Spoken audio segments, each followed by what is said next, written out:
Assalamualaikum warahmatullahi wabarakatuh. Halo teman-teman, balik lagi bersama saya Game Loh.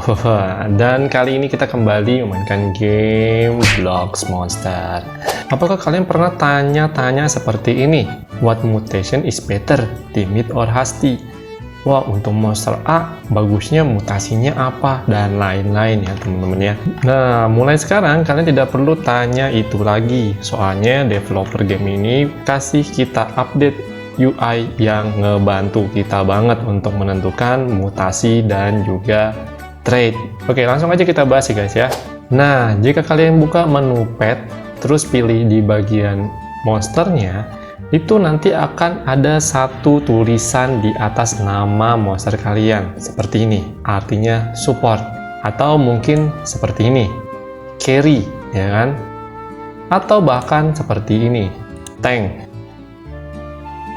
Jadi tugas kita sekarang bukan lagi nanya monster A bagusnya apa ya, nah, tapi gimana caranya kita bikin monster yang kita miliki seperti tank ini itu bisa menjadi tembok abadi, atau monster berlabel carry ini jadi mesin pembunuh berdarah dingin. Nah, kayak gitu ya guys ya.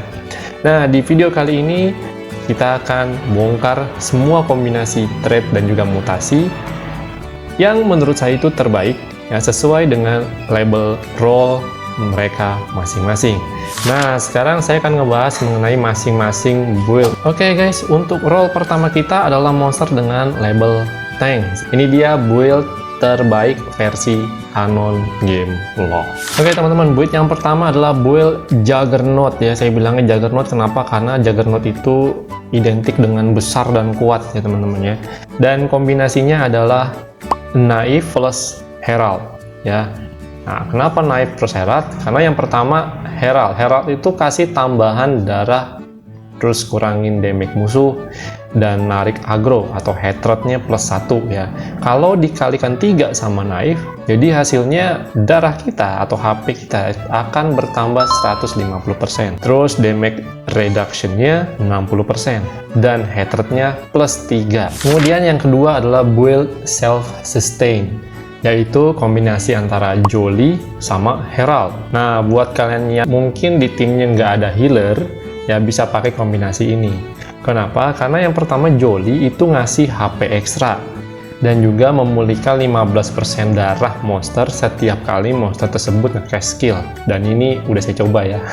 Jadi selama dia menyerang musuh dengan menggunakan skill, nah maka HP dia akan bertambah dengan sendirinya. Nah bang, kok monsternya nggak pakai 2 yang tadi? Aduh ya, bener banget, monster saya ini nggak pakai 2 yang tadi, nggak pakai 2 kombinasi yang tadi ya, Jolly Herald sama Naif Herald. Kenapa? Karena ini versi low budgetnya ya. Lanjut ke label carry. Nah, yang pertama adalah build pure noob, yaitu precision sama impis ya. Nah, kalau kalian mau angka kritikal yang rusak layar, ya, alias ngekrit terus, ya precision bisa kasih critical chance sebesar 50% dan juga critical damage sebesar 50%. Kalau digabung sama impis yang nambahin critical damage 100%, nanti ke total critical damage kalian akan tembus 150%. Waduh, jadi monster nih pada bocor ini darahnya ya. Auto sakit-sakitan gitu ya. Yang kedua adalah executioner, yaitu fearless dan naughty atau timid. Nah, ini build favorit saya nih. Ini makanya saya taruh di carry ini ya, dreamer carry ini saya pakai fearless sama naughty. Ya, kenapa fearless sama naughty? Fearless itu ngasih true damage atau mengabaikan armor musuh. Itu keterangannya ada di sini. Ignore any damage reduction. Jadi serangan monster ini ya atau carry kalian itu bakal masuk bulat-bulat nembus defense musuh. Berikutnya untuk support. Support menurut saya itu better menggunakan mutasi serius. Ya, dimana serius ini dia nggak bisa critical hit, tapi efek lainnya adalah cooldown speed plus 100%. Nah, kombinasi trait-nya adalah Royal, yaitu hatred level -1 ya. Dan efek lainnya seperti plus 40% cooldown speed per existing other pet. Jadi selama tim kalian full, monster support kalian akan mendapatkan plus 40% cooldown speed. Ditambah yang tadi, cooldown speednya 100%. Nah, apalagi dia menggunakan skill-skill penyembuh atau skill-skill support lain. Build kedua adalah Knife plus Union. Ya.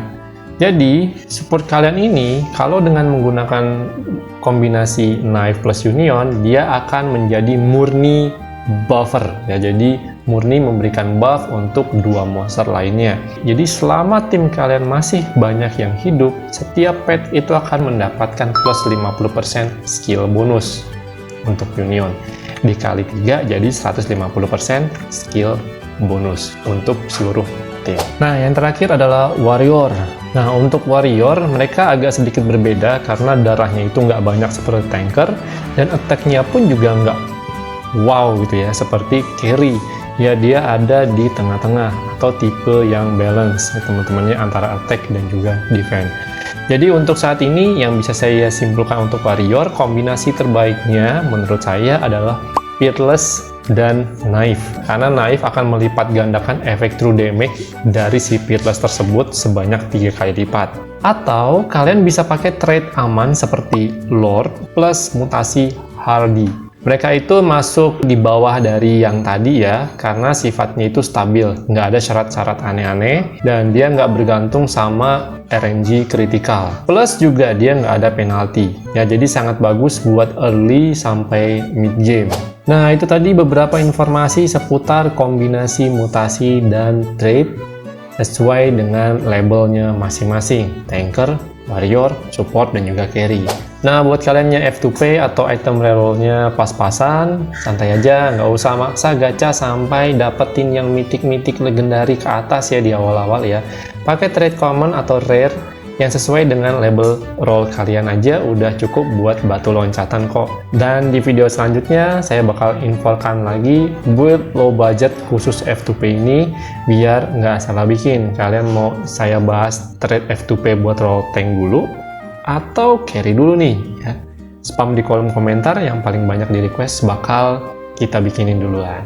Jangan lupa subscribe biar nggak ketinggalan mekanik blok sponsor lainnya. Sampai jumpa di video berikutnya. Assalamualaikum warahmatullahi wabarakatuh. Dadah!